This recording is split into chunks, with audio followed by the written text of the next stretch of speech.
ပတ်ဆောင်ကိုလိမ်ပြီးကိုယ့်အိတ်ထဲရအောင်လုပ်တဲ့အလုပ်ကအာကုတူအလုပ်နော် လေထဲမှာတိုက်အိမ်ဆောက်တယ်ဆိုတာဒေဒီတို့ခေတ်တုန်းကတော့စိတ်ကူးရင်တဲ့စကားပေါ်သားတယ်အခုသားတို့ခေတ်ကြတော့လေပေါ်မှာရှိတဲ့ငွေတွေကို ID နဲ့ hacking နည်းပညာတွေသုံးကိုယ့်အိတ်ထဲကိုရောက်အောင်တော့လုပ်လို့ရနေပြီ ကျွန်တော်တို့အခုလိုမျိုးအတက်လုံနေရတွေကစိုက်ဘာဥပဒေကိုချိုးဖောက်ကြတာ မင်းကလေကွာရဲတွေကငါတို့အိမ်ကိုတကားလာမခုံချင်တရားဝင်နေကွာ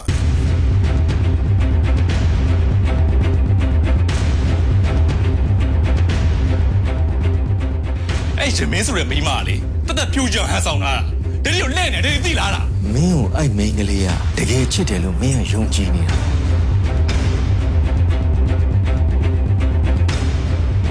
ကလေးလေးကငါ့ကိုဝေမဲ့လို့ချစ်တယ်မင်းတို့ထင်တယ်အေးအဲ့ဒါဆိုလည်းကိစ္စမရှိဘူးကလေးလေးငါ့ကိုတကယ်ချစ်ဖို့ငါမှဝေတွေအများကြီးရှိတယ်အေးအပေါ်ဆုံးကပတ်စံပဲအချစ်တွေကိုဝယ်ပလိုက်မယ်ပေါ့ တာသမီဝူတရားထဲမှာအဖေပျော်ရွှင်မှုတဲ့မိန်းမပေးစားတော့မပါဘူးနော်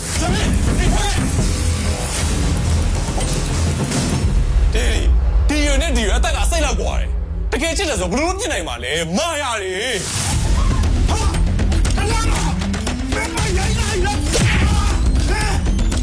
မင်းအားနေချက်ကအချစ်ချစ်မိသွားပြီဆိုရင်ကန်းလည်းမမြင်တော့ဘူးလမ်းလည်းမမြင်တော့ မိမအကျန်းစီတခုရှိကိုရှိတယ်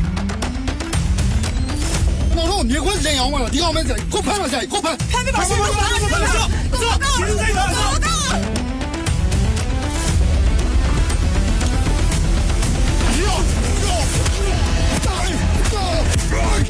ဒီပရမရေတော်တော်ကောင်းတာပဲ ငါတို့အလိခံလိုက်ရပြီများနေရဲ့